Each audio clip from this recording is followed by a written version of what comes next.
मशहूर राजनीतिक रणनीतिकार और जन सुराज पार्टी के संस्थापक प्रशांत किशोर ने ऐलान कर दिया है कि वो आगामी बिहार विधानसभा चुनाव 2025 में किसी भी सीट से चुनाव नहीं लड़ेंगे।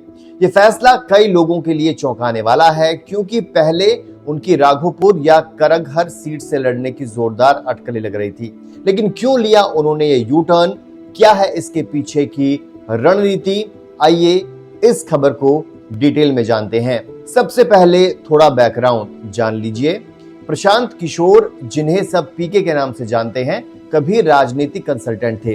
उन्होंने नरेंद्र मोदी की 2014 लोकसभा कैंपेन से लेकर कई पार्टियों की रणनीति बनाई, लेकिन 2022 में उन्होंने जन सुराज अभियान लॉन्च किया, जो बिहार में एक नई राजनीतिक लहर लाने का दावा करता है।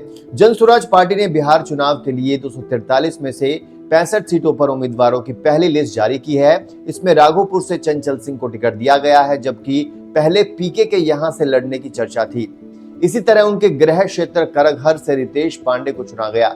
यह फैसला 14-15 अक्टूबर 2025 को आया, जब चुनावी हलचल चरम पर है। मुख्य घोषणा यानी मेन खबर पर चलते हैं।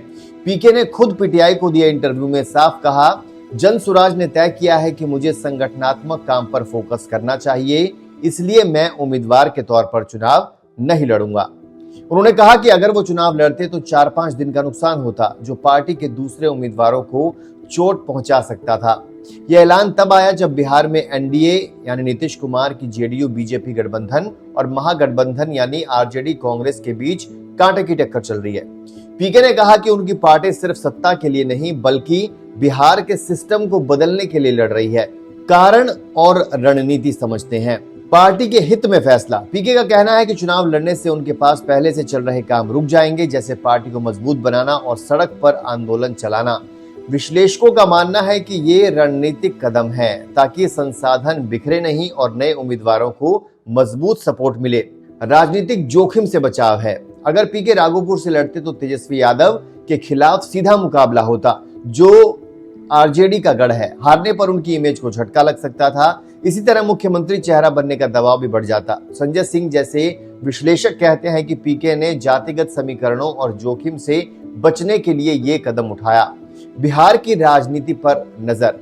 पीके ने एनडीए पर तीखा प्रहार किया, कहा कि चिराग पासवान की बगावत और जेडीयू की कमजोरी से एनडीए की स्थिति कमजोर है। उन्होंने त्रिशंकु विधानसभा की गुंजाइश को खारिज किया और कहा, या तो हम शानदार जीतेंगे या करारी हार मिलेगी। 150 से कम सीटें मिली तो हार मानेंगे। साथ ही उप मुख्यमंत्री सम्राट चौधरी पर निशाना साधा।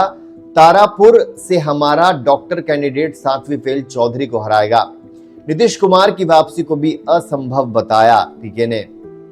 आगे बढ़ते हैं। इसके प्रभाव और आने वाला भविष्य क्या है? पार्टी पर असर पड़ेगा। उनके समर्थकों में थोड़ी निराशा हो सकती है, क्योंकि पीके को फेस के तौर पर देखा जा रहा था, लेकिन यह फैसला जन सुराज को ज्यादा ऑर्गेनाइज्ड बनाने में मदद करेगा। पार्टी अब सड़क और समाज की राजनीति पर फोकस करेगी, भले ही सत्ता ना मिले। बिहार चुनाव पर प्रभाव। पीके की गैर मौजूदगी से तीसरे फ्रंट की ताकत थोड़ी कम लग रही है। एनडीए और महागठबंधन को राहत मिल सकती है, लेकिन जन सुराज के 65 कैंडिडेट्स अभी भी गेम चेंजर साबित हो सकते हैं। चुनाव नवंबर-दिसंबर 2025 में होने हैं, तो अभी कुछ भी हो सकता है। पीके का भविष्य क्या लगता है? जामवंत की तरह वो बाहर से पार्टी को गाइड करेंगे। लंबे समय में यह फैसला उनकी एक्टिविस्ट इमेज को मजबूत कर सकता है। तो दोस्तों, ये थी प्रशांत किशोर के इस बड़े फैसले की पूरी स्टोरी। आपको क्या लगता है? क्या जन सुराज बिना पीके के मजबूत लड़ेगी? कमेंट बॉक्स में हमें अपनी राय जरूर दीजिए।